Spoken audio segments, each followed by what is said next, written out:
नमस्ते, मैं हूं किशोर अजवाणी। आप देख रहे हैं देश का नंबर 1 हिंदी न्यूज चैनल। घड़ी इशारा कर रही है 9 बजे रात का। वक्त 100 बात की एक बात का। बड़ी खबर आ रही है देश के कई राज्यों में सैलाब से मचे हाहाकार पर। पहले से ही कई राज्य भारी बारिश की वजह से बाढ़ जैसे हालात से जूझ रहे हैं और इसी बीच अगले 2 दिनों में मानसून के देश के कई राज्यों में भारी तबाही मचाने का अलर्ट जारी कर दिया गया। मौसम विभाग ने मध्य प्रदेश, दक्षिणी गुजरात और कोंकण गोवा में भारी से भारी बारिश होने की चेतावनी दी। मतलब ये कि इन राज्यों में अगले 2 दिनों तक आसमान से आफत बरस सकती है। मौसम विभाग का अनुमान है कि अगले 3 दिनों में पूर्वोत्तर के राज्यों पर भी कुदरत का कहर बरपेगा, जबकि सिक्किम और असम पहले से बाढ़ से बेहाल हैं और छत्तीसगढ़ का भी हाल बुरा है। वहां के दुर्ग जिले में बन रहा एक पुल चंद सेकंड के अंदर वहां बहने वाली नदी में समा गया। पिछले कई दिनों से जिले में हो रही भारी बारिश की वजह से वहां की नदियां उफान पर हैं। कई इलाकों में तो नदियों का पानी तटबंधों को तोड़कर गांवों और शहरों में घुस गया, जिससे हालात बिगड़ गए। लेकिन उफनती नदी में उस पुल के बहने की इस घटना ने इलाके में रहने वाले लोगों को खौफ से भर दिया। इस घटना की जो तस्वीरें सामने आई उनमें 2 पिलर के बीच मौजूद उस पुल का एक बड़ा ढांचा वहां बहने वाली शिवनाथ नदी में गिरता दिखा, जिसके बाद नदी की उफनती लहरें पुल के ढांचे को अपने साथ बहा ले गईं। इसी घटना की कुछ और तस्वीरें भी सामने आई जिनमें वो पुल भरभराकर नदी में गिरता नजर आया। जानकारी के मुताबिक ये पुल दुर्ग जिले में मौजूद अहिवारा और साजा विधानसभा क्षेत्र को जोड़ने के लिए बनाया जा रहा है, लेकिन वो नदी में आए सैलाब की भेंट चढ़ गया। इस बीच छत्तीसगढ़ के ही मुंगेली में तेज बारिश की वजह से एक स्कूल में पानी भर गया, जिसकी वजह से बच्चों को पानी के बीच से गुजरकर स्कूल जाना पड़ा और स्कूल पहुंचकर भी जल भराव बच्चों के लिए मुसीबत का सबब बन गया, क्योंकि स्कूल के बाहर और अंदर हर जगह बारिश के पानी ने कब्जा जमा लिया। स्कूल की जो तस्वीर सामने आई उसमें हर कमरे में लबालब पानी भरा दिखा। स्कूल के कमरे तालाब में तब्दील हो गए। वहां रखे कुर्सी मेज का आधा हिस्सा पानी में डूबा नजर आया। बच्चों को स्कूल में एक जगह से दूसरी जगह जाने के लिए बारिश के पानी से होकर गुजरना पड़ा। स्कूल में बच्चे थाली की मदद से कमरों से पानी बाहर निकालते दिखे। और बारिश का ऐसा ही सितम छत्तीसगढ़ के पड़ोसी राज्य मध्य प्रदेश में भी देखने को मिला। वहां के दमोह में लगातार हो रही बारिश ने लोगों की मुसीबतें बढ़ा दी। कई घंटों तक पानी बरसने से वहां के हालात पूरी तरह पटरी से उतर गए, क्योंकि भारी बारिश की वजह से चारों तरफ पानी भर गया, जिससे लोग अपने ही घरों में कैद हो गए। कुछ जगहों पर पानी का बहाव इतना तेज दिखा कि लोगों ने उस रास्ते से निकलने का जोखिम ही नहीं उठाया। इस बीच एक गाय उफनती नदी को पार करती नजर आई। पानी के तेज बहाव के बावजूद उसने किसी तरह नदी को पार किया, लेकिन भारी बारिश के बाद पानी भरने से सड़कों पर चलने वालों की परेशानी कई गुना बढ़ गई। इससे गाड़ियों की रफ्तार पर भी असर पड़ा, क्योंकि उन्हें धीरे धीरे निकालना पड़ा। दमोह के निचले इलाके की हालत तो और ज्यादा खराब हो गई। वहाँ कई फीट तक पानी भर गया, जिसमें दुकान और मकान डूब गए। इस आफत की वजह से दमोह के 12 से ज्यादा गाँवों का संपर्क पूरी तरह टूट गया। और इसी तरह मध्य प्रदेश के नरसिंहपुर में भी भीषण बारिश के बाद बाढ़ का कहर दिखा। वहां नर्मदा नगर कॉलोनी के एक मकान में बाढ़ का पानी भर गया, जिसकी वजह से वहां रहने वाला एक परिवार फंस गया, जिन्हें निकालने के लिए जिला प्रशासन और एसडीआरएफ की टीम ने रेस्क्यू ऑपरेशन चलाया। लेकिन पानी की तेज धार की वजह से रेस्क्यू टीम को मुश्किलों का सामना करना पड़ा। बाढ़ के पानी का बहाव इतना तेज था कि लगा कॉलोनी के अंदर तेज रफ्तार से कोई नदी बह रही हो। बाढ़ में फंसे परिवार ने लोगों से मदद की गुहार लगाई। बाद में सूचना मिलने पर पहुंची रेस्क्यू टीम ने करीब 12 घंटे बाद सभी को सुरक्षित बचा लिया। और तीनों जो लोग वहां फंसे हुए थे उनको सुरक्षित बाहर निकाल लिया। मौसम विभाग ने जानकारी दी कि बीते एक रोज में नरसिंहपुर जिले में करीब 10 इंच बारिश हो गई, जिसकी वजह से हालात बिगड़ गए। वहीं खबर है कि अगले 2 दिनों में मानसून देश के कई राज्यों में तबाही की वजह बन सकता है। मौसम विभाग के मुताबिक आसमान से सबसे ज्यादा आफत मध्य प्रदेश पर बरसने की आशंका है, जबकि पहले ही मध्य प्रदेश बारिश से बेहाल हो चुका है। मध्य प्रदेश में नदी नाले उफान पर हैं और बांधों के गेट खोले जाने लगे हैं। लेकिन मौसम विभाग का अनुमान है कि अगले 2 दिनों में मानसून अपने पूरे शबाब पर होगा, जिसकी वजह से मध्य प्रदेश के कई जिलों में बेहद भारी बारिश हो सकती है। इसके अलावा दक्षिण गुजरात और कोंकण और गोवा में भी बादल मुसीबत बरसा सकते हैं। आने वाले 2-3 दिनों में इवन हैवी रेनफॉल एक्टिविटी की उम्मीद रहेगी। मौसम विभाग का अनुमान है कि अगले 3 दिन में पूर्वोत्तर के राज्यों पर भी कुदरत आफत बरसा सकती है, जबकि सिक्किम और असम पहले से ही बाढ़ से बेहाल हो चुके हैं। इस बीच मध्य प्रदेश के दमोह से हैरान कर देने वाला एक वीडियो सामने आया। वहां कुछ लोग अपनी जान जोखिम में डालकर नाला पार करते नजर आए। वहां पिछले 24 घंटों से राज्य के अलग अलग हिस्सों में हो रही मूसलाधार बारिश से नालों और नदियों का जलस्तर बढ़ गया और उसका पानी 2 गांवों को जोड़ने वाली पुलिया के ऊपर से बहने लगा। लेकिन इसके बाद भी लोगों ने उसकी परवाह नहीं की। पुलिया के ऊपर से बहते पानी को पार करने के लिए लोगों ने जान तक जोखिम में डाल दी। वहां से जो तस्वीर सामने आई उसमें एक आदमी मोटरसाइकिल पर बैठकर पुलिया पार करता दिखा। तभी उसकी मोटरसाइकिल का बैलेंस बिगड़ गया और वो पानी की तेज धार में बहने लगा। हालांकि उसने किसी तरह मोटरसाइकिल को संभाला। गनीमत यह रही कि वो सुरक्षित पुलिया से गुजर गया। यही नहीं, कई और लोग भी जान जोखिम में डालकर पुलिया के ऊपर बह रहे पानी को पार करते दिखाई दिए। और इसी तरह मध्य प्रदेश के सिवनी में भी भारी बारिश ने लोगों के लिए खतरा खड़ा कर दिया। वहां बाढ़ जैसे हालात बन गए। वहां इतना पानी जमा हो गया कि एक इलाके में एक शख्स पानी के सैलाब में बह गया।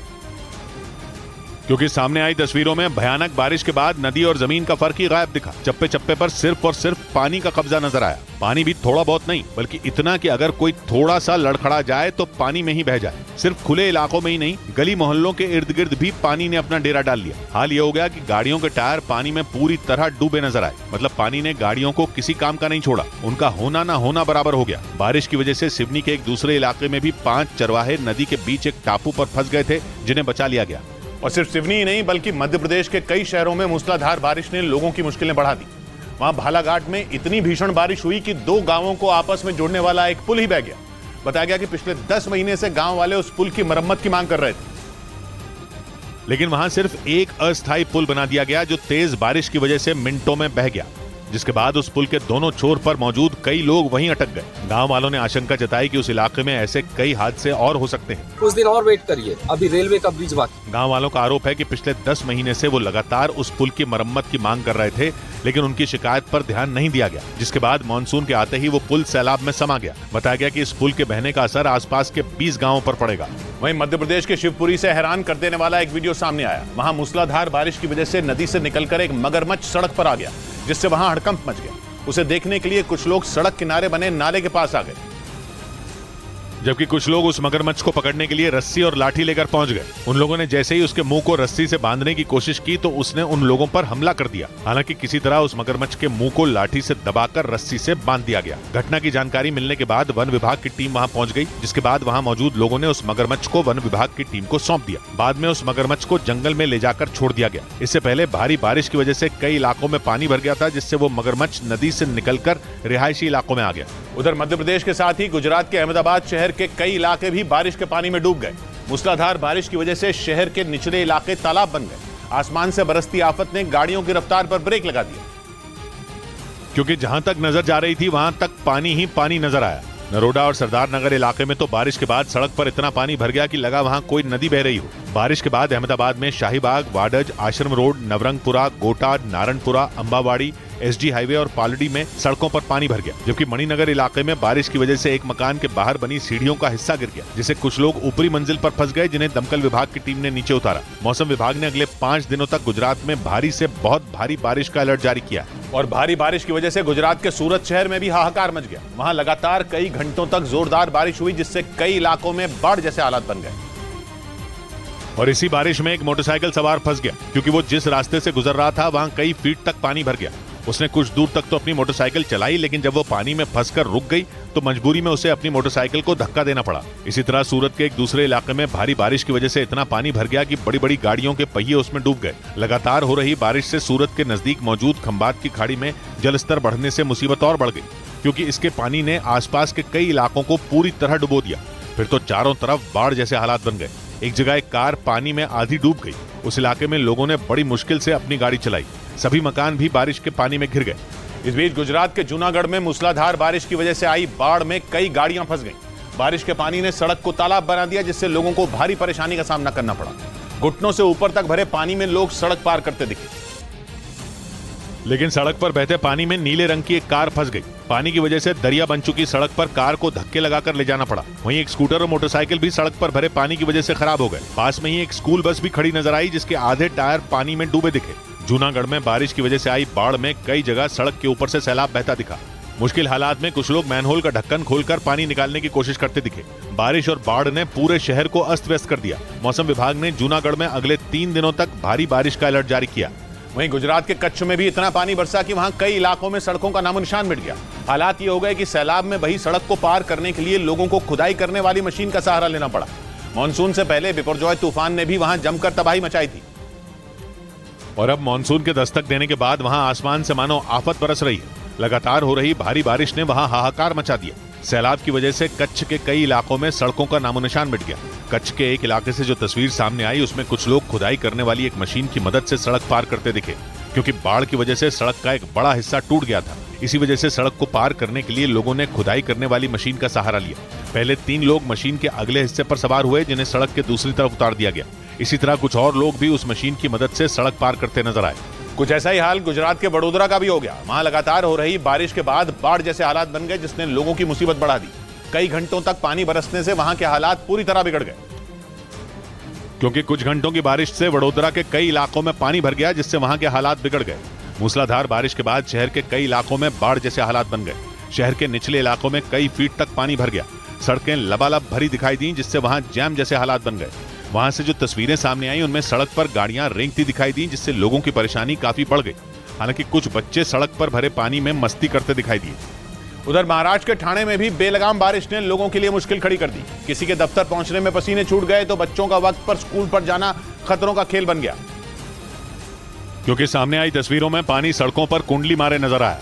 घुटनों तक पानी। बस, स्कूटर, ऑटो, बरसात ने लगभग हर किसी की रफ्तार पर ब्रेक लगा दिया। दुकानों में भी इतना पानी भर गया कि उसे निकालने के लिए पाइप लगाना पड़ा, लेकिन इसके बाद भी बरसात नहीं रुकी। बादलों ने इतना पानी बरसाया कि बरसों से खड़ा बरगद का एक पेड़ जड़ से उखड़ गया और पास में खड़ी कार और ऑटो के ऊपर जा गिरा। पेड़ के गिरने से पूरा रास्ता ही बंद हो गया। इस बीच मुंबई और उसके आसपास के इलाकों में पिछले कुछ दिनों से लगातार हो रही भारी बारिश की वजह से कई इलाकों में बाढ़ जैसे हालात बन गए। मुंबई के पास ठाणे जिले के शाहपुर इलाके में तो नदी में बाढ़ आने से हाहाकार मच गया, क्योंकि आसमान से हो रही मूसलाधार बारिश से वहां बहने वाली एक नदी में उफान आ गया, जिसके बाद उस नदी का पानी रिहायशी इलाकों में घुस गया। कुछ इलाकों में तो सड़कें और कच्चे रास्ते नदी की तेज धार में बह गए, जिससे कई गांव और शहरों से कट गए। ठाणे के शाहपुर इलाके से एक तस्वीर सामने आई, जिसमें एक बुजुर्ग वहां बहने वाली एक नदी में फंसे दिखाई दिए। गनीमत यह रही कि जहां वो फंसे थे वहां नदी का बहाव कम था। बाद में वहां मौजूद कुछ लोगों ने उन्हें सुरक्षित बाहर निकाल लिया। इसी तरह की एक दूसरी तस्वीर में नदी पर बना एक पुल जर्जर हालत में दिखा। देखकर ऐसा लगा जैसे वो अगले ही पल नदी में समा जाएगा। इसी वजह से पुल से लोगों के आने जाने पर रोक लगा दी गई। वहीं मुंबई के भायखला इलाके में भारी बारिश की वजह से एक भारी भरकम पेड़ गिर गया, जिसके नीचे दबने से एक आदमी की मौत हो गई, जबकि एक आदमी बुरी तरह घायल हो गया। मानसून के दस्तक देने के बाद से ही मुंबई में भारी बारिश का दौर जारी है, जिससे शहर के कई इलाकों में बारिश का पानी भरने से लोगों की मुसीबतें बढ़ गई। मुंबई के निचले इलाकों में तो सड़कों पर 3 से 4 फीट तक पानी भर गया। इसी बीच शहर के भायखला इलाके में देर रात एक भारी भरकम पेड़ वहां मौजूद एक झोपड़ी पर गिर गया, जिससे 2 लोग उसकी चपेट में आ गए। उस पेड़ के नीचे दबने से झोपड़ी में रहने वाले रहमान खान नाम के आदमी की मौत हो गई, जबकि एक दूसरा आदमी बुरी तरह घायल हो गया, जिसे रेस्क्यू कर फौरन इलाज के लिए अस्पताल में भर्ती कराया गया। मानसून आने के बाद सिर्फ मुंबई के भायखला ही नहीं, बल्कि मलाड, गोरेगांव, घाटकोपर, विलेपार्ले और कांदिवली समेत कई इलाकों में हादसे हुए, जिनमें 10 लोगों की मौत हो गई। उधर महाराष्ट्र के पालघर से हैरान कर देने वाला एक वीडियो सामने आया। वहां भारी बारिश के बीच कुछ लड़के दहानू नासिक हाईवे पर बने एक पुल से नदी में कूदकर खतरनाक स्टंट करते दिखाई दिए। बाद में इसका वीडियो सोशल मीडिया पर वायरल हो गया, जिसमें 2 लड़के दहानू नासिक हाईवे पर बने पुल से नदी में छलांग लगाकर स्टंट करते नजर आए। इस घटना का जो वीडियो सामने आया उसमें भारी बारिश के बीच पहले एक लड़का उस पुल से नदी में कूदता दिखाई दिया। कुछ सेकंड बाद दूसरे लड़के ने भी उस नदी में छलांग लगा दी। इसके बाद दोनों लड़के तैरकर नदी के बीचों बीच बने एक टीले के पास जाते दिखे। हालांकि इस दौरान उस पुल पर कई लोग मौजूद थे, जो उन लड़कों को रोकने के बजाय खड़े होकर उनकी स्टंटबाजी देखते रहे।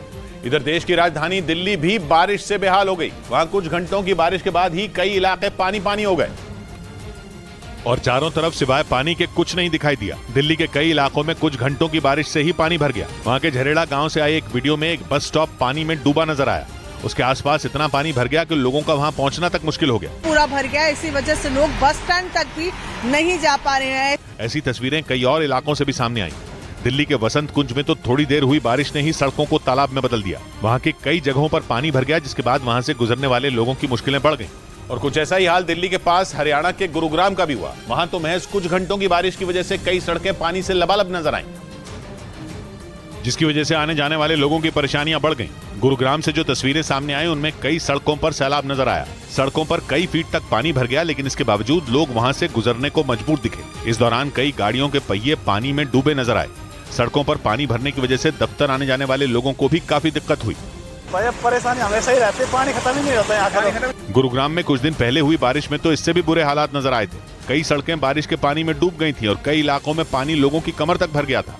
उधर उत्तराखंड के चमोली में भारी बारिश की वजह से पहाड़ का एक बड़ा हिस्सा टूटकर बद्रीनाथ हाईवे पर गिर गया, जिससे पूरा हाईवे बंद हो गया।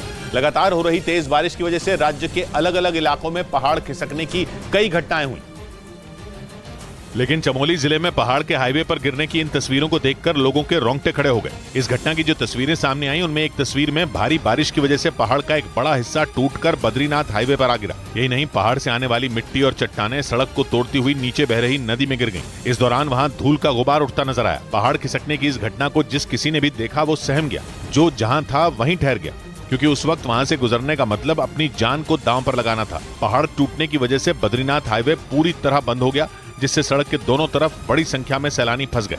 इधर यूपी के बरेली में तैनात पीसीएस अधिकारी ज्योति मौर्य एक नए विवाद में फंस गई। पहले से ज्योति मौर्य और उनके पति आलोक मौर्य का विवाद सुर्खियों में है। आलोक मौर्य अपनी पत्नी पर कई गंभीर आरोप लगा चुके हैं, लेकिन अब आलोक ने अपनी पत्नी के फोन से कुछ ऐसे व्हाट्सएप चैट लीक कर दिए जिनमें ज्योति मौर्य के रिश्वत लेने का जिक्र है, जिसके बाद पति पत्नी का विवाद एक नए मोड़ पर पहुंच गया। ज्योति मौर्य के पति ने इन आरोपों से जुड़ी चिट्ठी मुख्यमंत्री योगी आदित्यनाथ तक को भेज दी। साथ ही कुछ व्हाट्सएप चैट के अलावा एक डायरी के कुछ पन्ने भी होने का जिक्र है।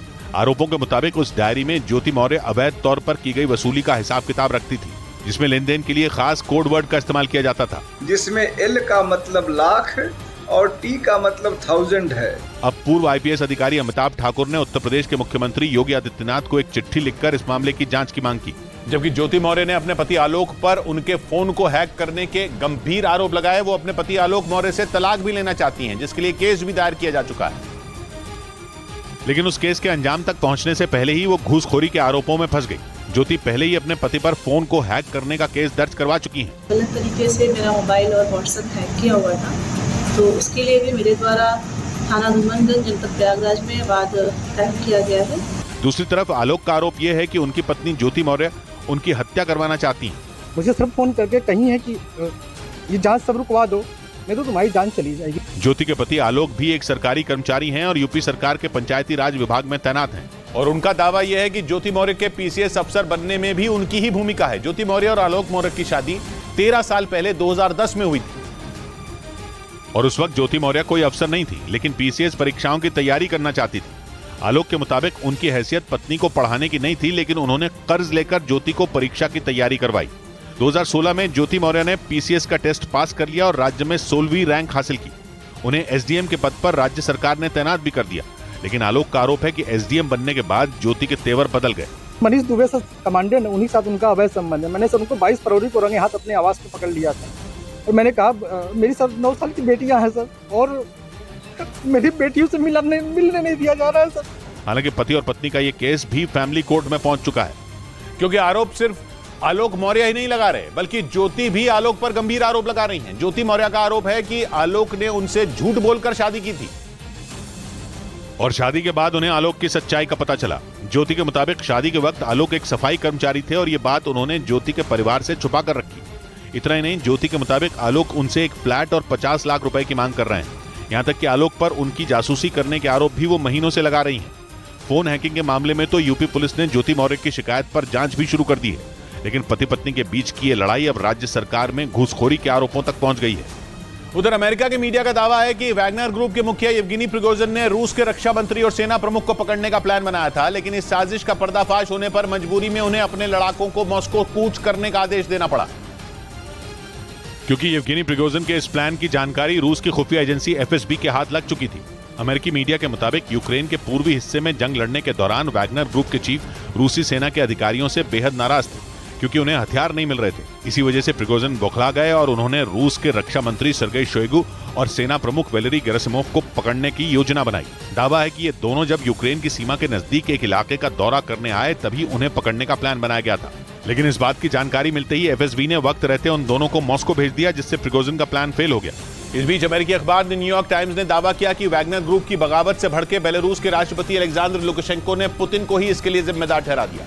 पिछले हफ्ते येवगेनी प्रिगोजिन के आदेश पर वैगनर ग्रुप के लड़ाकों ने मॉस्को की तरफ कूच किया था, लेकिन बाद में रूस की सरकार के साथ उन्होंने समझौता कर लिया और फिर वैगनर ग्रुप के चीफ येवगेनी प्रिगोजिन अपने लड़ाकों को लेकर बेलारूस चले गए। इस बीच अमेरिकी अखबार ने न्यूयॉर्क टाइम्स ने दावा किया कि बगावत की इस घटना को लेकर बेलारूस के राष्ट्रपति अलेक्जेंडर लुकाशेंको ने अपने दोस्त पुतिन पर ही निशाना साध दिया। खबर है कि लुकाशेंको ने रूस के रक्षा मंत्री सर्गेई शोइगु और वैगनर ग्रुप के मुखिया येवगेनी प्रिगोजिन के बीच जारी तनातनी को बगावत की असली वजह बताया और आरोप लगाया कि पुतिन ने ये सब कुछ जानते हुए भी कोई कदम नहीं उठाया, जिससे उन दोनों में मतभेद इतने बढ़ गए कि प्रिगोजिन अपने लड़ाकों को लेकर मॉस्को रवाना हो गए थे। उधर अमेरिकी अखबार न्यूयॉर्क टाइम्स ने दावा किया कि वैगनर ग्रुप के लड़ाकों ने बेलारूस की राजधानी मिन्स्क के नजदीक एक खुफिया जगह पर अपना नया ठिकाना बना लिया।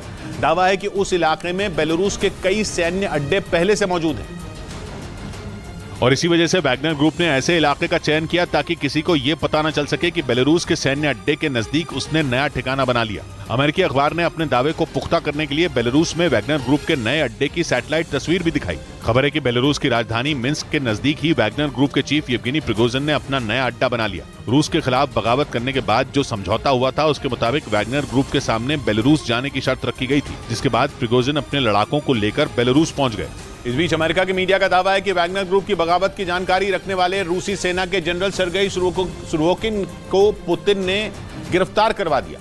एक दिन पहले यह खबर सामने आई थी कि वैगनर ग्रुप के विद्रोह की जानकारी जनरल सर्गेई सुरोविकिन को पहले से थी। और इसके साथ ही यह आरोप लगाया गया कि रूसी सेना के जनरल सर्गेई सुरोविकिन ने वैगनर ग्रुप की मदद की थी और उन्हीं की मदद से येवगेनी प्रिगोजिन ने अपने लड़ाकों को लेकर मॉस्को कूच करने की हिम्मत जुटाई। लेकिन अब अमेरिका के मीडिया का दावा है कि वैगनर ग्रुप का साथ देने पर पुतिन ने अपने जनरल सर्गेई सुरोविकिन को गिरफ्तार करवा दिया। खबर है कि रूस के खिलाफ हुए विद्रोह के बाद से ही वो गायब है। दावा है कि रूस के रक्षा मंत्रालय के सूत्रों ने इस खबर की पुष्टि भी कर दी। हालांकि इन आरोपों पर रूसी सेना की तरफ से कोई बयान सामने नहीं आया। इधर यूक्रेन के मीडिया ने दावा किया कि वैगनर ग्रुप के विद्रोह के बाद पुतिन के परमाणु हथियारों का ब्रीफकेस रखने वाले जनरल वैलेरी गेरासिमोव गायब है। दावा है कि वैगनर ग्रुप के मॉस्को कूच करने और फिर रूस के साथ समझौता होने के बाद से ही उनका कोई पता नहीं है। जबकि पुतिन ने यूक्रेन से जारी जंग में इसी जनरल को कमांडर की जिम्मेदारी सौंपी है और जनरल वैलेरी गेरासिमोव की देखरेख में ही रूसी सेना ज़ेलेंस्की के सैनिकों से युद्ध लड़ रही है। लेकिन यूक्रेन के मीडिया का दावा है कि वैगनर ग्रुप की बगावत के बाद से ही जनरल गेरासिमोव कहीं नजर नहीं आए। इस बीच खबर यह भी है कि विद्रोह के दौरान येवगेनी प्रिगोजिन ने मांग की थी कि जनरल गेरासिमोव को वैगनर ग्रुप के हवाले कर दिया जाए, जिसके बाद से ही वो लापता हो गए।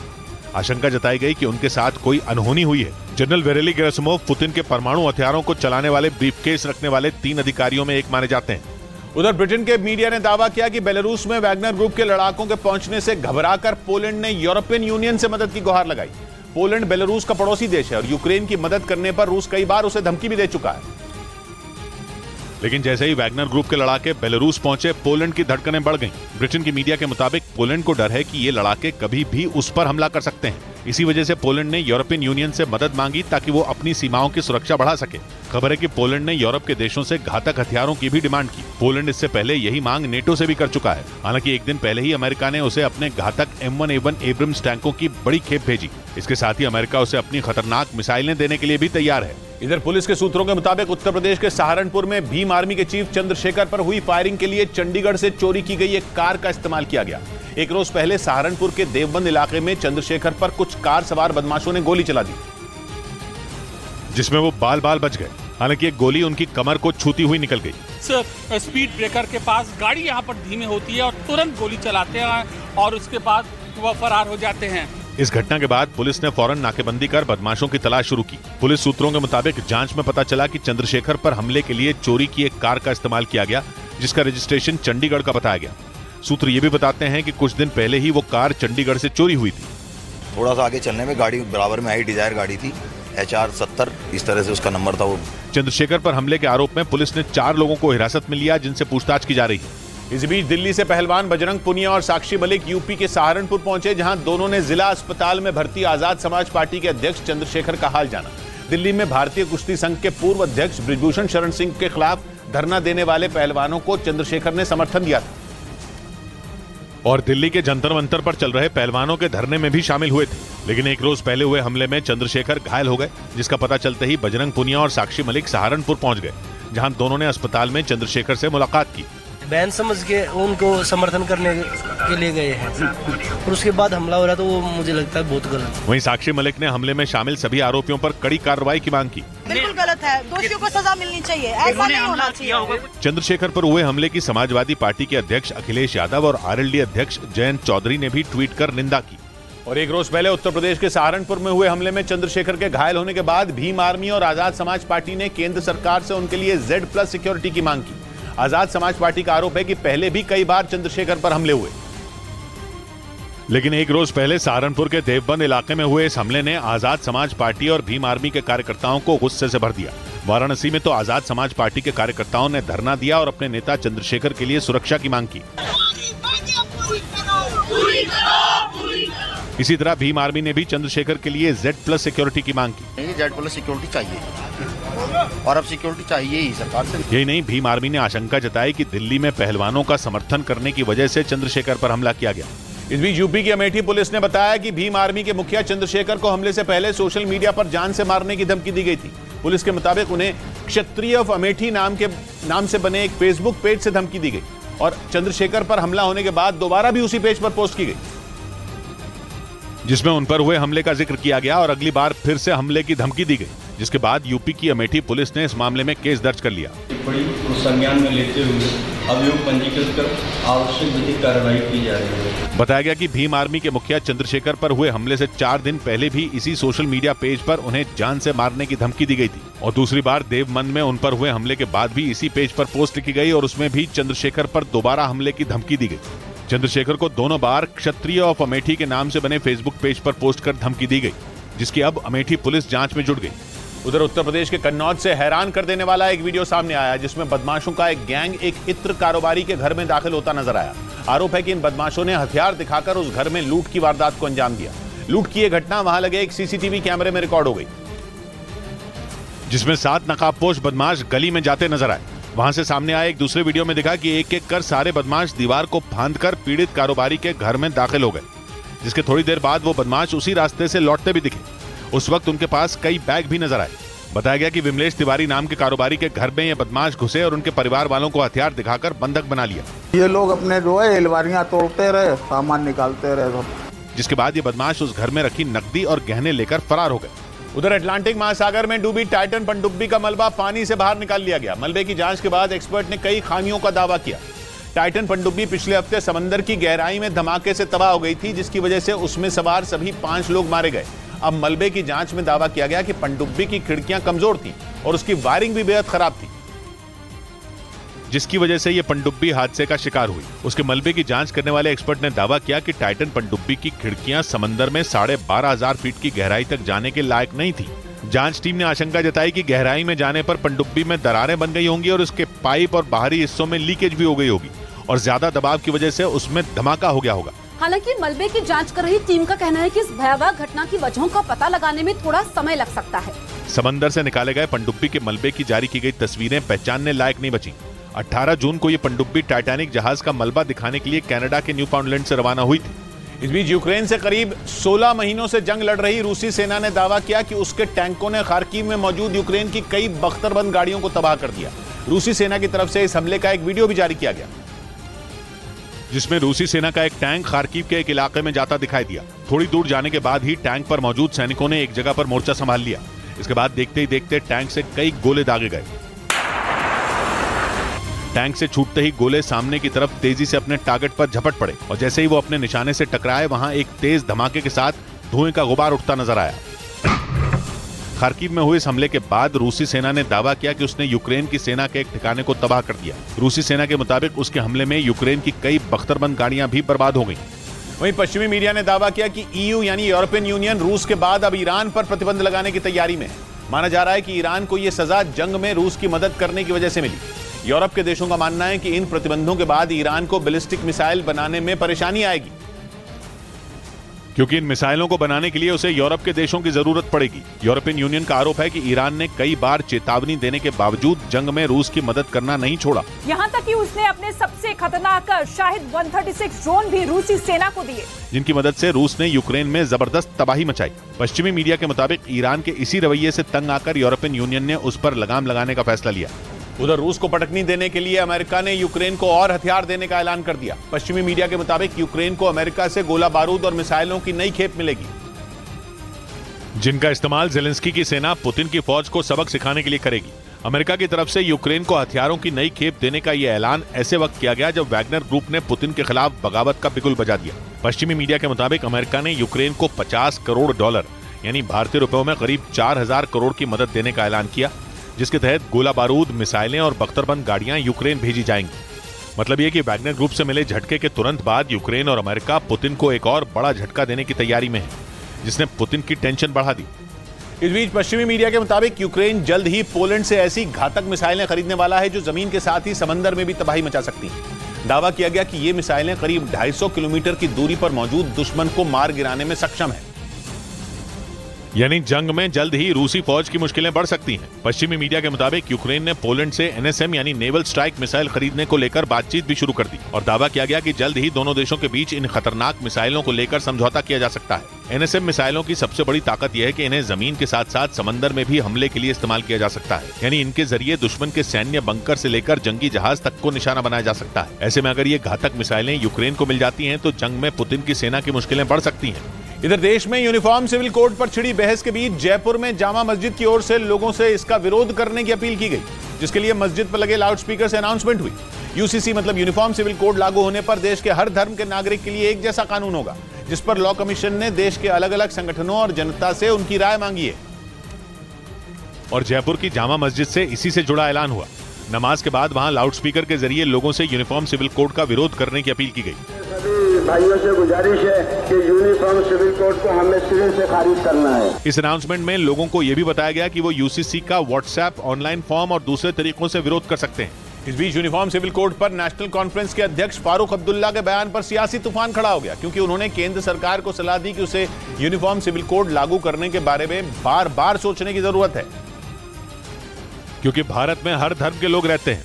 नेशनल कॉन्फ्रेंस के अध्यक्ष फारूक अब्दुल्ला ने इसी का हवाला देते हुए चेतावनी दी कि यूनिफॉर्म सिविल कोड पर सियासी तूफान आ सकता है। इस पे बार बार सोचें कि कहीं कोई तूफान ना आए अगर इसके लिए इन्होंने कोई कदम उठाया। लेकिन बीजेपी ने यूसीसी को देश में लागू करने की कसम दोहरा दी। यूसीसी भी हम लोग संभव करवाएंगे। लॉ कमीशन ने 13 जुलाई तक जनता से यूनिफॉर्म सिविल कोड पर राय मांगी है। वहीं कुछ मुस्लिम धर्मगुरुओं ने यूनिफॉर्म सिविल कोड का समर्थन कर दिया, जिनमें ऑल इंडिया इमाम ऑर्गेनाइजेशन के अध्यक्ष इमाम उमेर अहमद इलियासी भी शामिल हैं।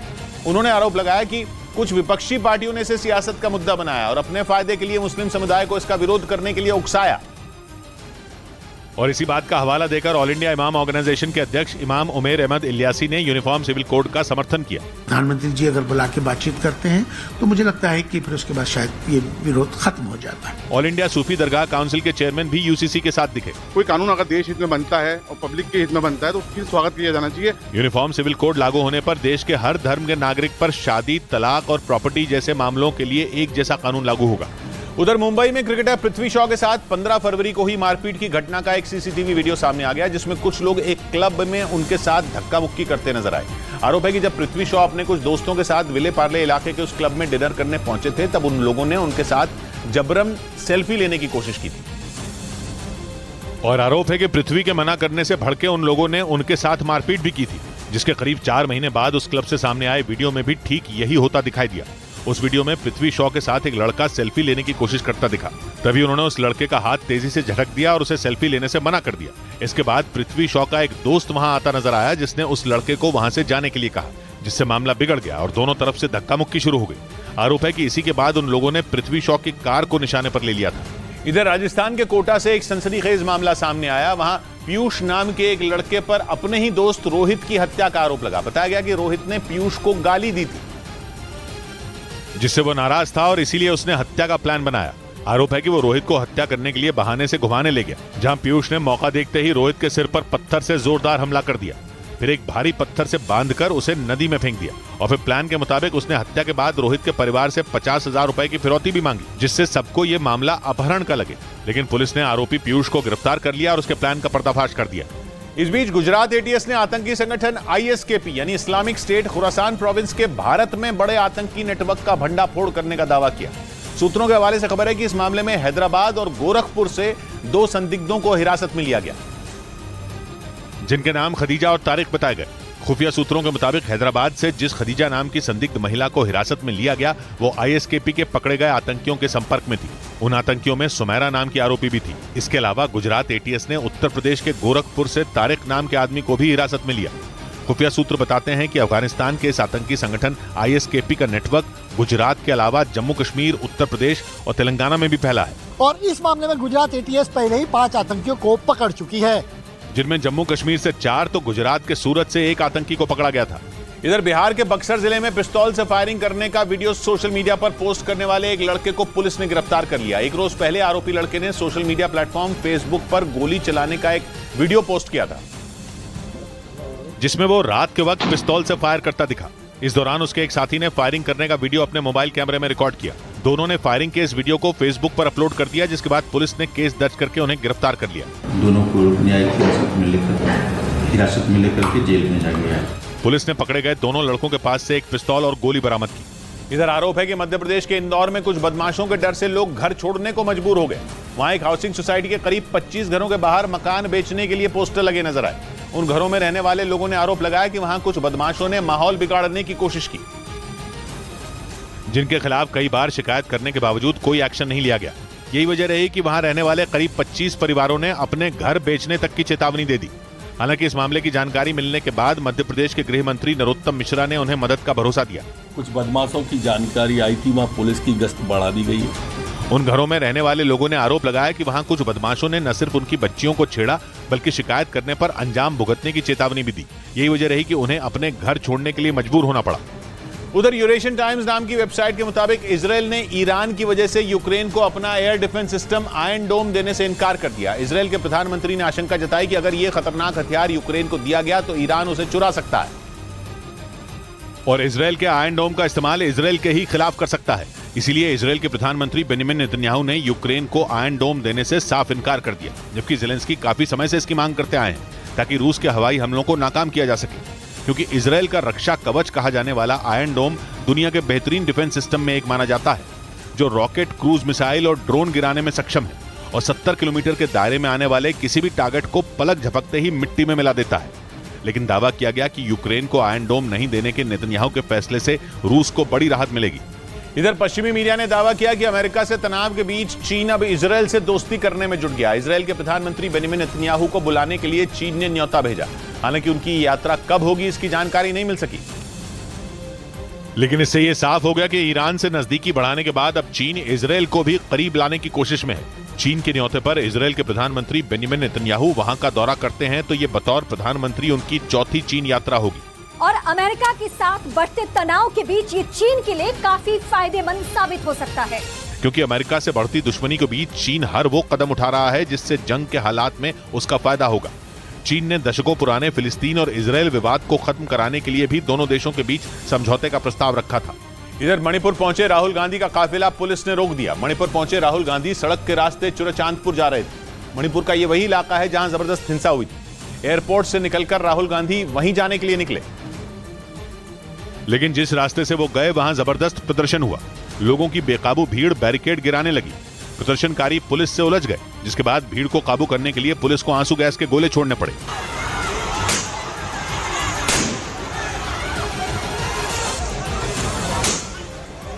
इसी बवाल के बीच राहुल गांधी के काफिले को पुलिस ने विष्णुपुर में रोक दिया।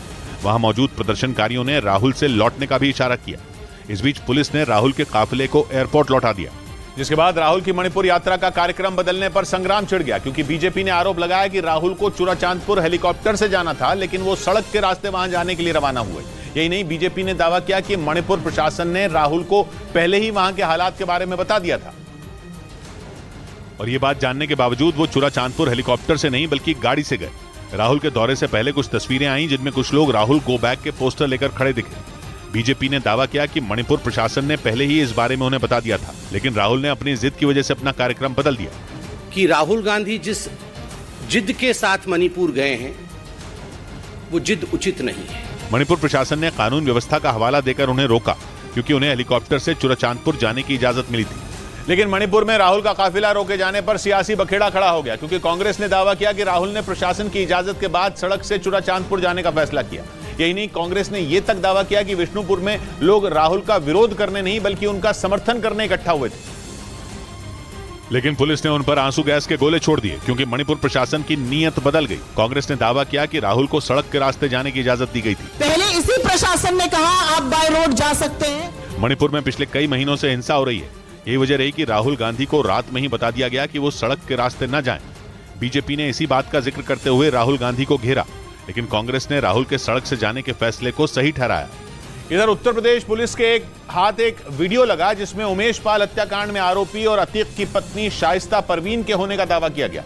इस वीडियो के सामने आने के बाद यह आशंका जताई गई कि शाइस्ता परवीन दिल्ली में छिपी हो सकती है। शाइस्ता पर 50,000 रुपए का इनाम है और वो पिछले कई महीनों से पुलिस की गिरफ्त से दूर है।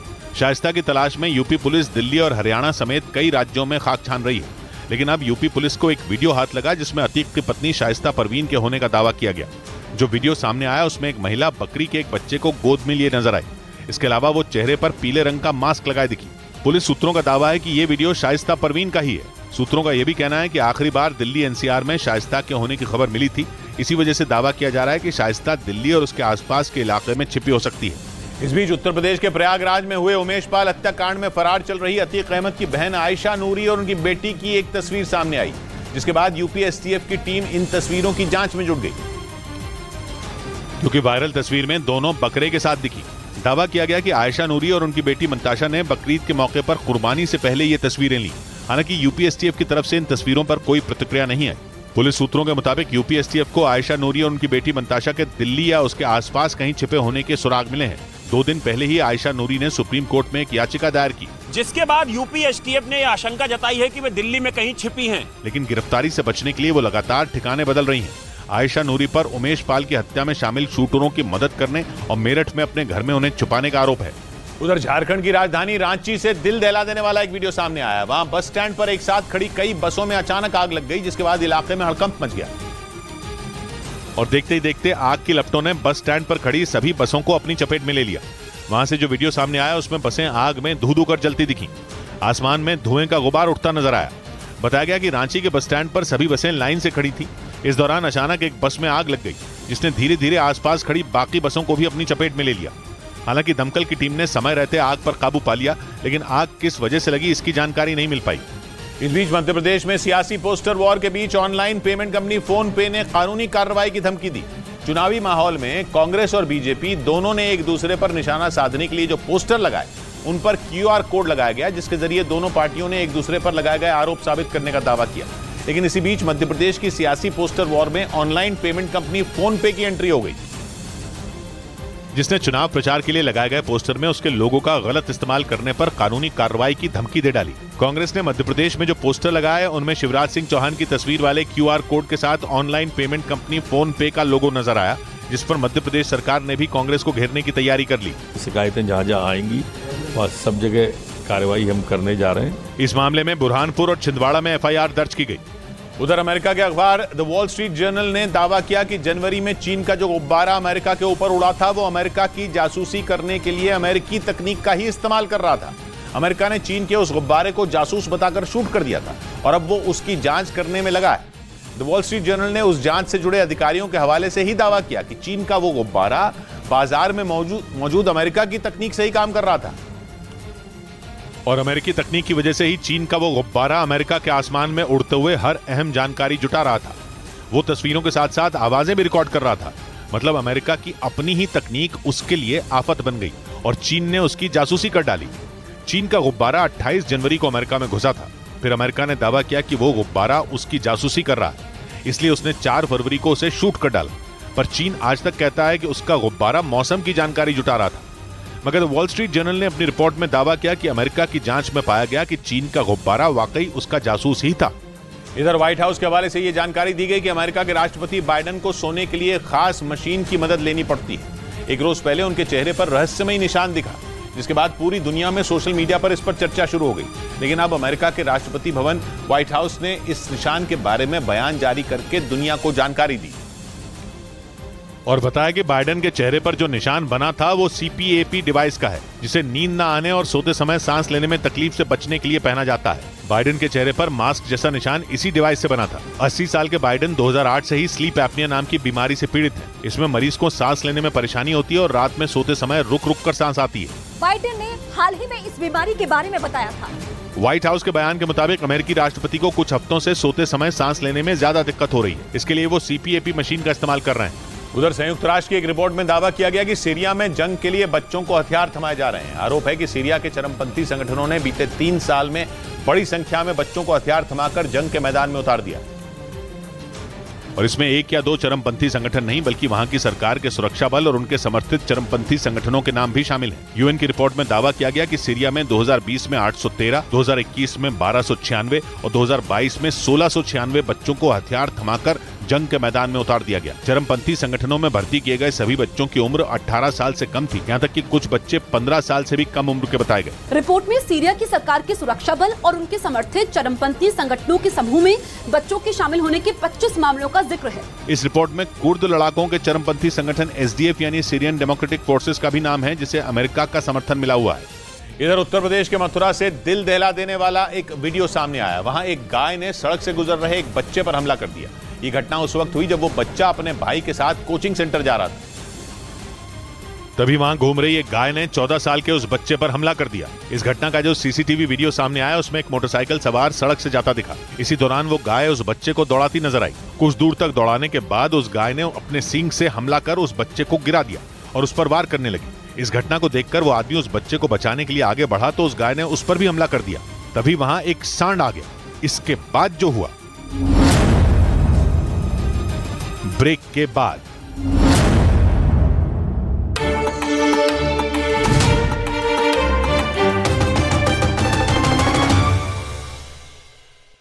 ऐसा ही सितम छत्तीसगढ़ के पड़ोसी राज्य मध्य प्रदेश में भी देखने को मिला।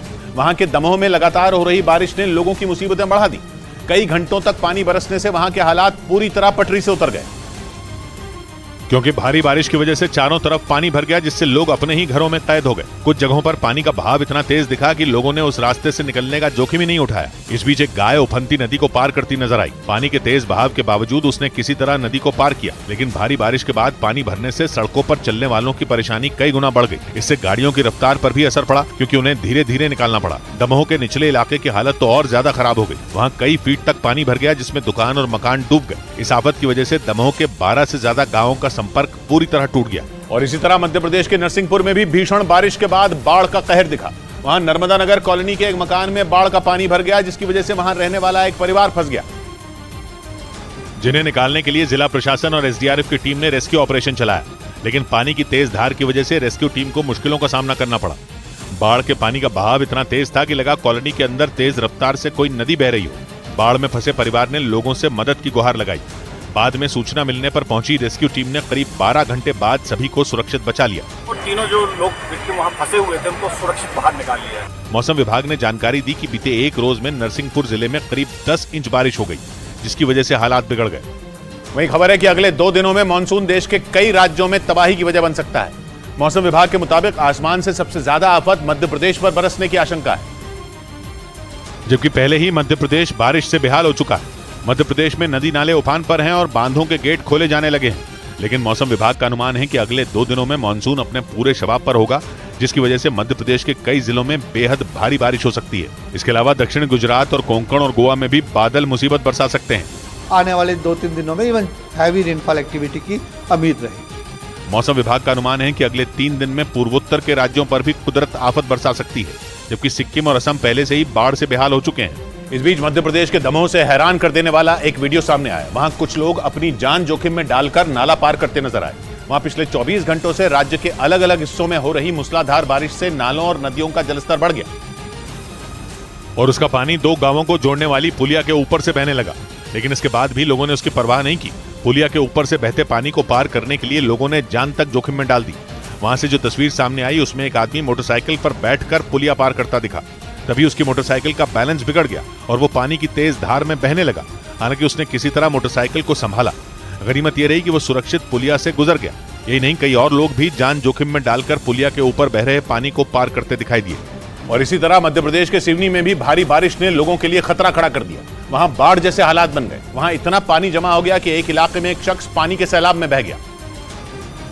क्योंकि सामने आई तस्वीरों में भयानक बारिश के बाद नदी और जमीन का फर्क ही गायब दिखा। चप्पे चप्पे पर सिर्फ और सिर्फ पानी का कब्जा नजर आया। पानी भी थोड़ा बहुत नहीं, बल्कि इतना कि अगर कोई थोड़ा सा लड़खड़ा जाए तो पानी में ही बह जाए। सिर्फ खुले इलाकों में ही नहीं, गली मोहल्लों के इर्द गिर्द भी पानी ने अपना डेरा डाल लिया। हाल ये हो गया कि गाड़ियों के टायर पानी में पूरी तरह डूबे नजर आए। मतलब पानी ने गाड़ियों को किसी काम का नहीं छोड़ा, उनका होना ना होना बराबर हो गया। बारिश की वजह से सिवनी के एक दूसरे इलाके में भी 5 चरवाहे नदी के बीच एक टापू पर फंस गए थे, जिन्हें बचा लिया गया।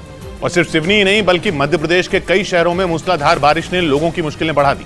वहां भालाघाट में इतनी भीषण बारिश हुई कि 2 गांवों को आपस में जोड़ने वाला एक पुल ही बह गया।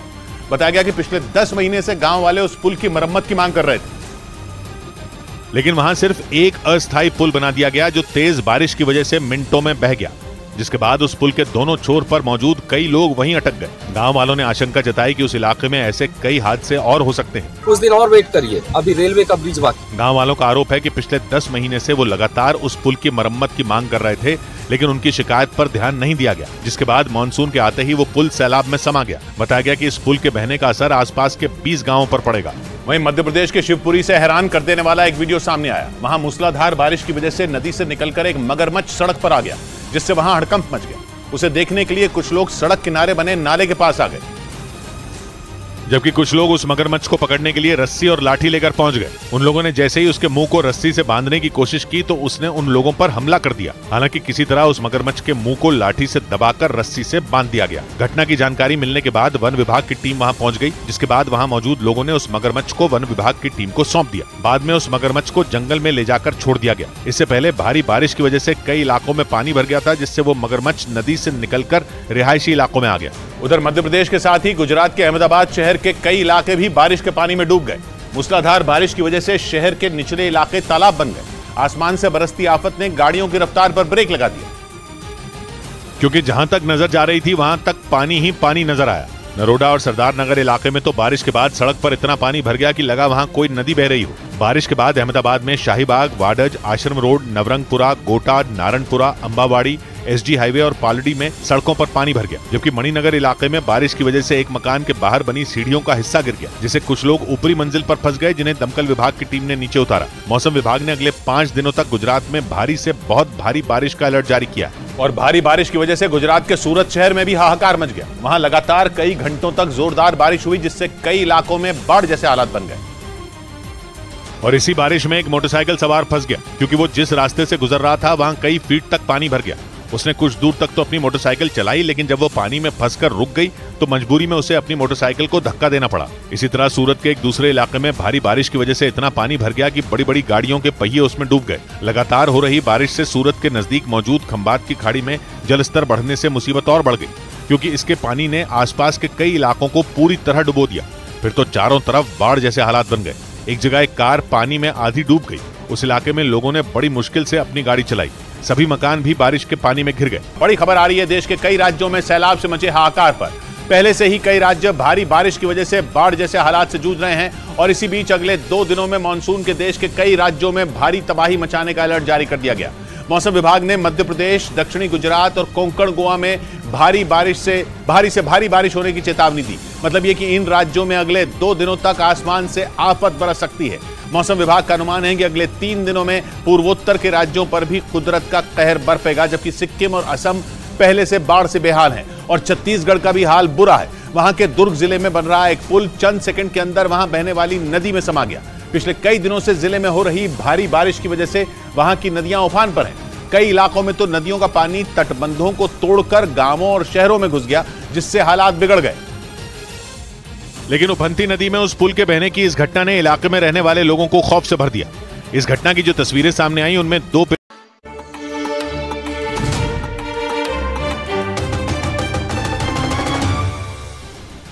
ब्रेकिंग न्यूज आ रही है। पेरिस में पुलिस की गोली से एक नाबालिग की मौत के बाद भड़की हिंसा फ्रांस के अलग अलग हिस्सों में फैलनी शुरू हो गई है।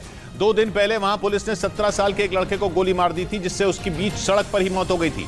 उसके बाद पहले पेरिस सुलगा और अब हिंसा की आग फ्रांस के दूसरे इलाकों में फैलती जा रही है। इसी वजह से सरकार ने फ्रांस के अलग अलग हिस्सों में 40,000 पुलिसकर्मियों की तैनाती शुरू कर दी है। इनमें 5,000 पुलिसकर्मी राजधानी पेरिस में तैनात रहेंगे, क्योंकि उस नाबालिग की मौत पर लगातार दूसरे दिन राजधानी पेरिस में कोहराम मचा रहा। और इस बार तो आग बबूला प्रदर्शनकारियों ने स्कूलों को भी नहीं छोड़ा और उन्हें आग लगा दी। राष्ट्रपति की शांति की अपील के बावजूद फ्रांस में लोगों का गुस्सा 7वें आसमान पर पहुंच गया।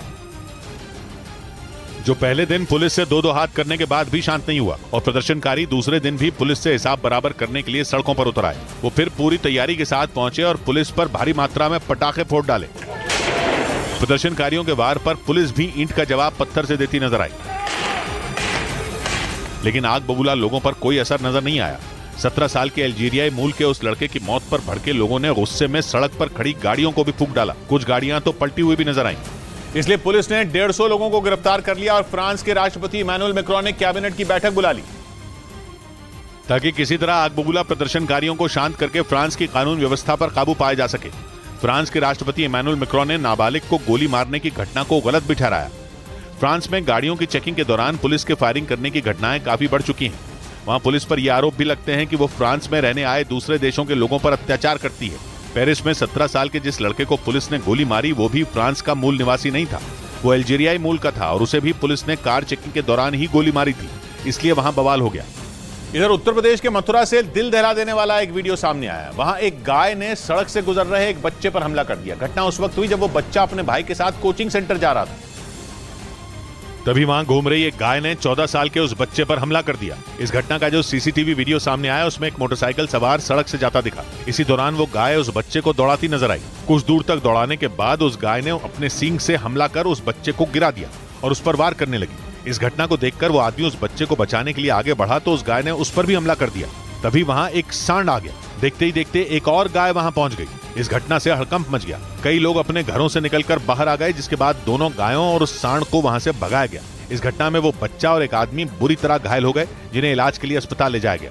और ऐसा ही एक मामला उत्तराखंड के हरिद्वार से भी सामने आया। वहां ट्यूशन से लौट रहे एक बच्चे पर एक गाय ने हमला कर दिया। ये पूरी घटना वहां लगे सीसीटीवी कैमरे में रिकॉर्ड हो गई, जिसमें वो गाय उस बच्चे को कुचलने की कोशिश करती नजर आई। इस घटना का जो वीडियो सामने आया उसमें वो बच्चा सड़क से गुजरता दिखाई दिया। जैसे ही वो आगे बढ़ा, सामने से आ रही गाय ने उस पर हमला कर दिया और उसे अपने पैरों से कुचलने लगी। इस घटना को देख एक आदमी उस लड़के को बचाने के लिए पहुंच गया, जिससे वो गाय भड़क गई और उसने उस आदमी को भी निशाने पर ले लिया। इस घटना से उस इलाके में हड़कंप मच गया। थोड़ी देर में वहां कई महिलाएं पहुंच गईं, जिन्होंने उस गाय को भगाने की कोशिश की, लेकिन वो गाय लगातार उस आदमी पर हमला करती रही। हालांकि किसी तरह उस गाय को वहां से भगा दिया गया। उधर खुफिया एजेंसियों के सूत्रों ने दावा किया कि पाकिस्तान ने अपनी सेना के सभी ट्रेनिंग कैंप अगले 6 महीने तक बंद करने का फैसला कर लिया। पाकिस्तान तेल की कमी से जूझ रहा है। उसके पास अपनी सेना की ट्रेनिंग के लायक तेल तक नहीं बचा। यही वजह है कि उसने अपनी सेना के ट्रेनिंग कैंपों पर ताला जड़ दिया, क्योंकि पाकिस्तान का तेल भंडार लगभग खत्म हो चुका है और उसकी मुसीबत यह है कि उसके पास तेल खरीदने के लिए विदेशी मुद्रा भी ना के बराबर है। एक रिपोर्ट के मुताबिक पाकिस्तान के विदेशी मुद्रा भंडार में कुल 400 करोड़ डॉलर यानी भारतीय रुपयों में 32,000 करोड़ रुपए बचे हैं। वहीं उसे तेल आयात करने में हर महीने 130 करोड़ डॉलर यानी भारतीय रुपयों में 11,000 करोड़ रुपए खर्च करने पड़ रहे हैं। और पाकिस्तान की मौजूदा आर्थिक हालत उसे इस बात की इजाजत नहीं देगी। यही वजह है कि उसने अपनी फौज के खर्च में कटौती का फैसला लिया, ताकि वहां लोगों के भूखों मरने की नौबत ना आ पाए। क्योंकि कंगाली की मार झेल रहे पाकिस्तान के लोगों के लिए बकरीद मनाना तक मुश्किल हो गया। वहां हालात इतने बिगड़ गए कि जनता पाई पाई को मोहताज हो गई। दूसरी तरफ खाने पीने का सामान इतना महंगा हो गया कि उसे खरीदना लोगों के बूते से बाहर हो गया। और बकरीद मनाना आम लोगों के लिए किसी जंग के बराबर हो गया। वहां खाने पीने की चीजों के दाम आसमान छूने लगे। पाकिस्तान के बड़े शहरों में चिकन की कीमत पाकिस्तानी रुपयों में 560 रुपए प्रति किलोग्राम हो गई। वहीं लोगों को अगर 1 किलो मटन खरीदना है तो उन्हें 850 पाकिस्तानी रुपए खर्च करने पड़ रहे हैं, जो पिछले 35 साल में सबसे महंगी कीमत है। और आशंका है कि अभी तो वहाँ दूध और अंडे के भी दाम बढ़ेंगे, जिसकी घोषणा जल्द हो सकती है। इसके अलावा पाकिस्तान की मीडिया का दावा है कि वहां के एटीएम भी खाली हो चुके हैं, जिसका मतलब ये कि कंगाल हो चुके पाकिस्तान के लोगों के लिए त्योहार मनाना भी मुश्किल हो गया। उधर सऊदी अरब ने पाकिस्तान को यह धमकी दे दी कि अगर उसने हज यात्रा के लिए चलाई जा रही फ्लाइट का बकाया पैसा नहीं चुकाया तो वो उन्हें बंद कर देगा। सऊदी अरब ने पाकिस्तान की सरकार को 2 टूक कह दिया कि उसे यह रकम जल्द से जल्द चुकानी होगी। उसकी इस धमकी के बाद पाकिस्तान की मुश्किलें बढ़ गईं। क्योंकि ये कोई छोटी मोटी रकम नहीं है, बल्कि पाकिस्तान को सऊदी अरब को 4 करोड़ 80 लाख डॉलर यानी भारतीय रुपयों में करीब 400 करोड़ रुपए चुकाने हैं। और सऊदी अरब ने साफ साफ कह दिया कि पाकिस्तान ने अगर ये रकम नहीं चुकाई तो उसका एक भी विमान सऊदी अरब में नहीं उतर पाएगा। मतलब पाकिस्तान की गर्दन अब बुरी तरह फंस गई, क्योंकि अगर पाकिस्तान ने सऊदी अरब को बकाया रकम न दी तो पाकिस्तान के लोगों के लिए हज यात्रा करना मुश्किल हो जाएगा। इस बीच सऊदी अरब से जिद्दा में अमेरिकी दूतावास पर हुई जबरदस्त गोलीबारी से वहां हड़कंप मच गया। आरोप है कि वहां एक हमलावर ने अमेरिकी दूतावास पर फायरिंग की, जिससे वहां तैनात एक सुरक्षाकर्मी की मौत हो गई। हालांकि सऊदी अरब की पुलिस ने उस हमलावर को भी फौरन ढेर कर दिया। सऊदी अरब के मीडिया के मुताबिक एक हमलावर ने वहां कार से उतरते ही अमेरिकी दूतावास पर गोलियां बरसानी शुरू कर दी, जिससे वहां भगदड़ मच गई। और इस बीच उसने अमेरिकी दूतावास की सुरक्षा में तैनात गार्ड को गोलियों से भून डाला। हालांकि जवाबी कार्रवाई में उसे भी मार गिराया गया। इसके बाद अमेरिका के विदेश मंत्रालय ने सऊदी अरब से इस पर कड़ा एक्शन लेने की अपील की, क्योंकि 2016 में भी अमेरिकी दूतावास के सामने एक आत्मघाती हमलावर ने इसी तरह से धमाका कर दहशत मचा दी थी। उधर भारत और अमेरिका के बीच हुई प्रेडेटर ड्रोन डील से पाकिस्तान बुरी तरह बौखला गया और अमेरिका से इस डील का विरोध किया। इसके साथ ही पाकिस्तान की मीडिया ने दावा किया कि इस डील से उनके लिए खतरा बढ़ गया। क्योंकि पीएम मोदी के अमेरिका दौरे में दोनों देशों के बीच प्रेडेटर ड्रोन के साथ ही पहली बार टेक्नोलॉजी ट्रांसफर पर भी डील हुई। इसी बात से पाकिस्तान बौखला गया और उसने भारत और अमेरिका के बीच हुए रक्षा सौदे और आपसी सहयोग को अपनी सुरक्षा के लिए खतरा बताया। पाकिस्तानी मीडिया ने यह भी आरोप लगाया कि भारत के साथ रक्षा सौदे के दौरान अमेरिका ने पाकिस्तान को नजरअंदाज कर दिया, क्योंकि अमेरिका के साथ टेक्नोलॉजी ट्रांसफर से भारत ताकतवर होगा और इससे पाकिस्तान के लिए खतरा बढ़ेगा और इसके लिए पाकिस्तान ने अमेरिका को भारत से किए रक्षा सौदे के खिलाफ कदम उठाने की गीदड़ भभकी दे डाली। इधर केंद्र सरकार के सूत्रों के हवाले से खबर है कि अमेरिका के साथ हुई MQ-9 रीपर ड्रोन की डील में भारत की तरफ से ड्रोन की कीमतें अभी तय नहीं की गई हैं, जबकि विपक्ष इस समझौते में ज्यादा कीमत पर ड्रोन खरीदने का आरोप लगा रहा है। खबर है कि ड्रोन की कीमत का मुद्दा अभी तक CCS यानी कैबिनेट कम्युनिटी ऑन सिक्योरिटी के पास भी नहीं पहुंचा है। हाल ही में भारत और अमेरिका के बीच 30 MQ-9 रीपर ड्रोन खरीदने पर एक समझौता हुआ था। इस बीच उत्तर प्रदेश पर बकरीद को लेकर की गई मुख्यमंत्री योगी आदित्यनाथ की अपील का ऐसा असर हुआ कि कहीं भी सड़क पर नमाज पढ़े जाने की खबर नहीं आई, जबकि राजस्थान, कर्नाटक, पश्चिम बंगाल और बिहार में सड़कों पर बड़ी संख्या में लोगों ने नमाज पढ़ी। और इसकी कई तस्वीरें भी अलग अलग राज्यों से सामने आईं, जिनमें मुस्लिम समुदाय के लोग बकरीद के मौके पर सड़कों पर ही नमाज पढ़ते दिखाई दिए, जबकि उत्तर प्रदेश में ऐसा कहीं नहीं दिखा, क्योंकि यूपी के मुख्यमंत्री योगी आदित्यनाथ ने बकरीद से पहले ही ये अपील की थी कि लोग मस्जिदों में ही नमाज पढ़ें और उनकी अपील का पूरे राज्य में असर भी दिखाई दिया। अलीगढ़ में तो ये पहली बार हुआ कि एक भी जगह सड़क पर नमाज नहीं पढ़ी गई। उन्नाव में बकरीद के मौके पर किसी भी तरह के हालात से निपटने के लिए वहाँ ड्रोन से नजर रखी गई, जबकि राजस्थान, कर्नाटक, पश्चिम बंगाल और बिहार समेत कई गैर बीजेपी शासित राज्यों में सड़कों पर भीड़ जमा करके नमाज पढ़ने की खबरें आई। उधर तुर्की ने ऐलान कर दिया कि उसने अपने नए आत्मघाती ड्रोन को बनाने में कामयाबी हासिल कर ली। तुर्की का मानना है कि उसका यह नया ड्रोन ईरान के शाहिद 136 से भी ज्यादा ताकतवर है। यानी ईरान के जिस ड्रोन की कार्ड दुनिया के किसी देश के पास नहीं, तुर्की ने उसका भी बाप बना डाला। तुर्की ने इस नए आत्मघाती ड्रोन का नाम डेली रखा, जो 1 घंटे में 180 किलोमीटर की रफ्तार से दुश्मन पर धावा बोल सकता है। तुर्की का दावा है कि इसे दुश्मनों पर हमले के लिए तैयार करने में सिर्फ 15 मिनट का वक्त लगेगा और फिर ये दुश्मन के अड्डे पर ऐसे हमला बोलेगा कि सब कुछ तबाह हो जाएगा। तुर्की ने ऐलान किया कि उसने अपने इस डेली ड्रोन की सफल टेस्टिंग की। इस परीक्षण के दौरान वो करीब 3 किलो विस्फोटक लेकर उड़ा और अपने टारगेट पर एकदम सटीक निशाना लगाने में कामयाब रहा। इधर दक्षिण चीन सागर में चीन की चालबाजियों का जवाब देने के लिए जापान और ऑस्ट्रेलिया एक साथ आ गए। दोनों देशों की नौसेना ने वहां एक बड़ा युद्धाभ्यास किया ताकि दक्षिण चीन सागर में मनमानी करने वाले चीन को कड़ा संदेश दिया जा सके। इस दौरान जापान और ऑस्ट्रेलिया की नौसेना के घातक जहाज और युद्धपोत वहां मौजूद रहे। दोनों देशों की नौसेना के इस अभ्यास को चीन के लिए एक चेतावनी के तौर पर देखा गया। यही वजह है कि चीन की इस गलतफहमी को मिटाने के लिए जापान और ऑस्ट्रेलिया ने मिलकर वहां एक बड़ा सैन्य अभ्यास करने का फैसला लिया। इधर दिल्ली के कालकाजी इलाके से एक ऐसा मामला सामने आया जिसने सबको हैरान कर दिया। वहां मोटरसाइकिल चोर गैंग की चोरी CCTV कैमरों में रिकॉर्ड हो गई। दिन दहाड़े हुई इस वारदात को चोरों ने बड़े ही आराम से अंजाम दिया।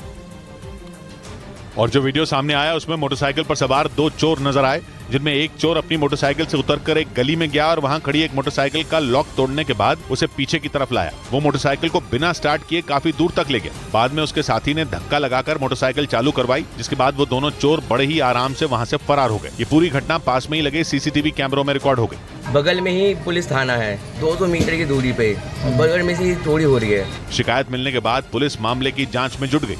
इस बीच उत्तर प्रदेश के रायबरेली जिले में मुठभेड़ के बाद पुलिस ने 4 बदमाशों को गिरफ्तार कर लिया। सूत्रों के मुताबिक वहां तलाशी अभियान के दौरान पुलिस ने एक संदिग्ध कार को रोकने का इशारा किया, लेकिन उसमें बैठे बदमाशों ने पुलिस को चकमा देकर भागने की कोशिश की, जिसके बाद पुलिस की टीम ने उस कार का पीछा किया।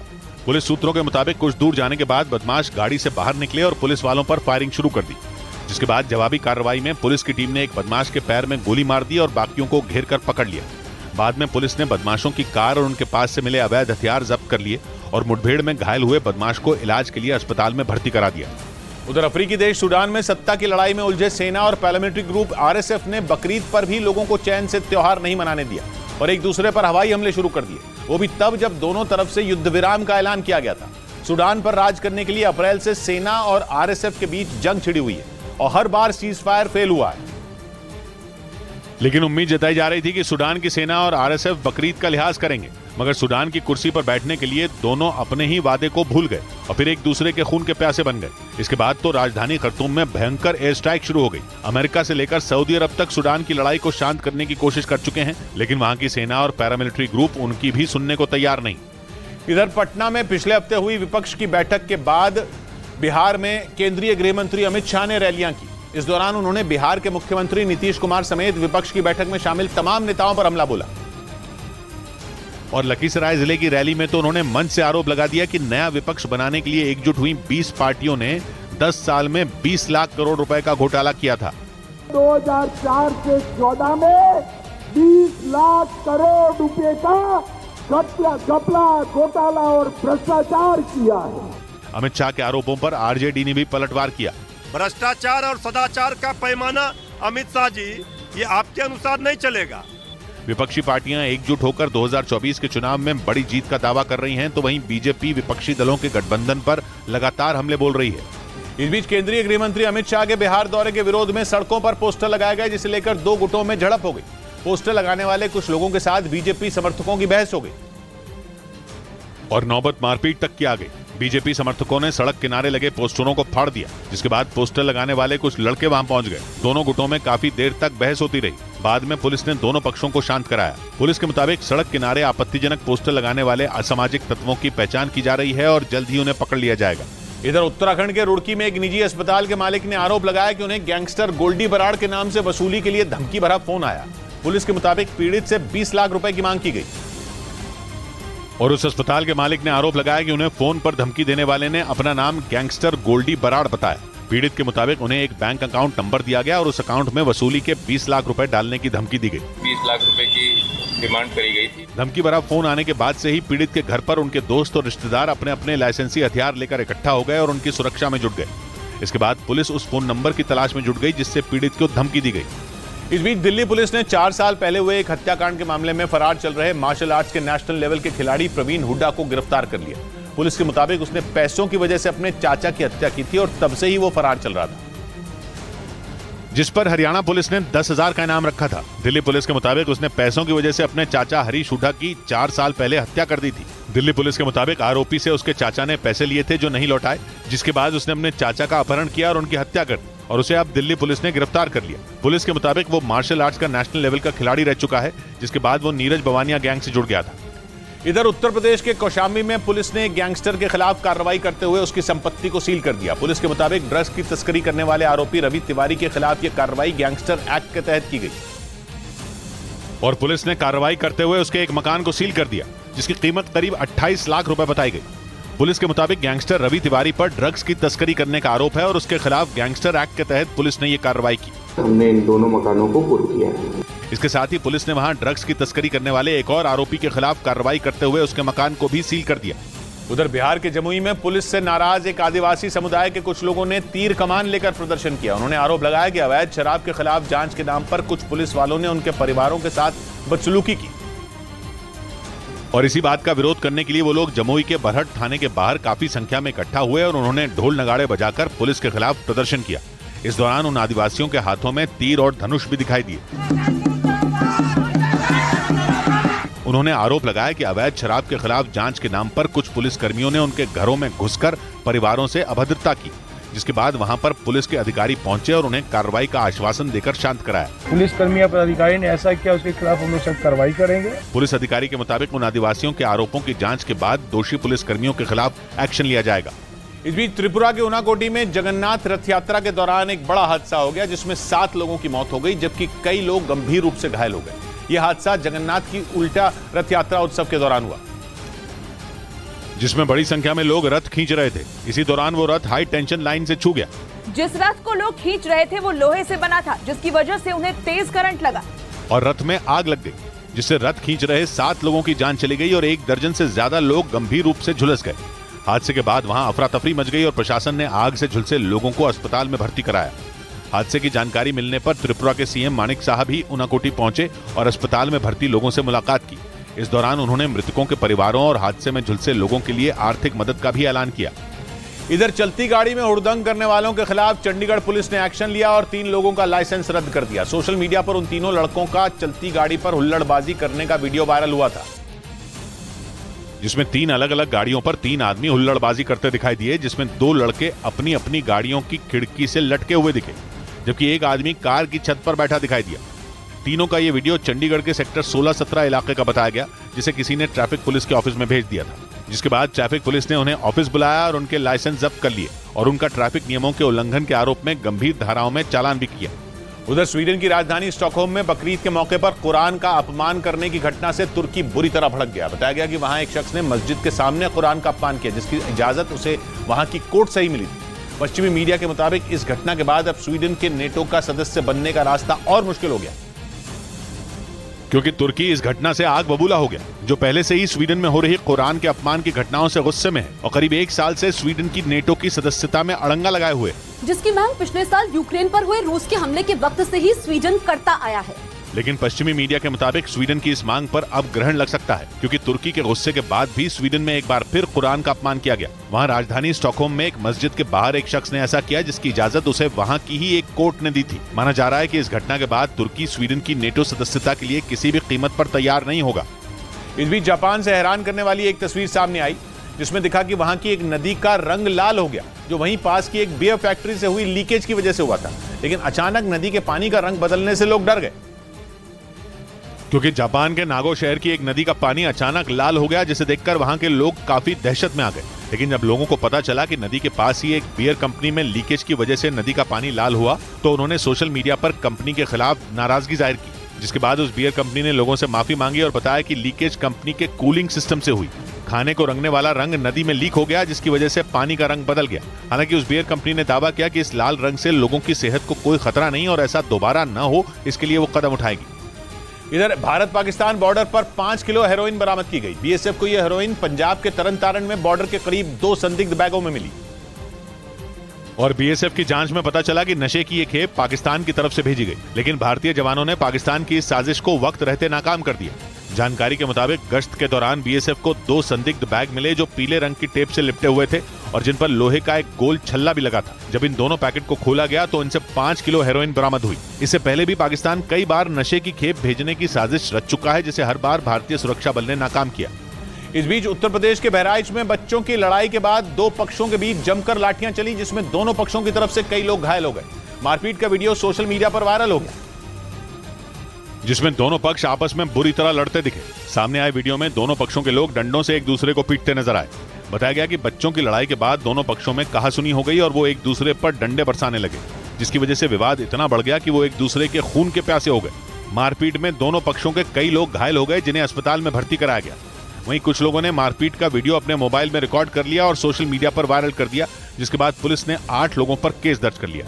इधर उत्तर प्रदेश के देवरिया में पिस्तौल के साथ वीडियो बनाने वाले एक लड़के पर पुलिस ने केस दर्ज कर लिया। उसका वीडियो कुछ दिन पहले सोशल मीडिया पर वायरल हुआ था, जिसमें वो लड़का चलती मोटरसाइकिल पर पिस्तौल दिखाता नजर आया, जबकि उसके साथ मौजूद दूसरा लड़का मोटरसाइकिल चला रहा था। काफी दूर तक वो हाथ में पिस्तौल लिए उसे लहराता दिखाई दिया। उसकी इस हरकत का किसी ने वीडियो बना लिया और उसे सोशल मीडिया पर वायरल कर दिया, जिसके बाद पुलिस एक्शन में आ गई। उस लड़के के खिलाफ पुलिस ने मामला दर्ज किया और जांच में जुट गई। अपने ही हाथों में पतवार संभाली जाए तब तो मुमकिन है कि ये नाव बचा ली जाए। सौभाग्य की बात कही लक्ष्मी शंकर ने। कुछ लुटेरों ने भी पहना है फरिश्तों का लिबास, इनके बारे में गलतफहमी न पाली जाए। मिलते हैं कल, घड़ी जब इशारा करेगी 9 बजे रात का। वक्त फिर होगा 100 बात की एक बात का।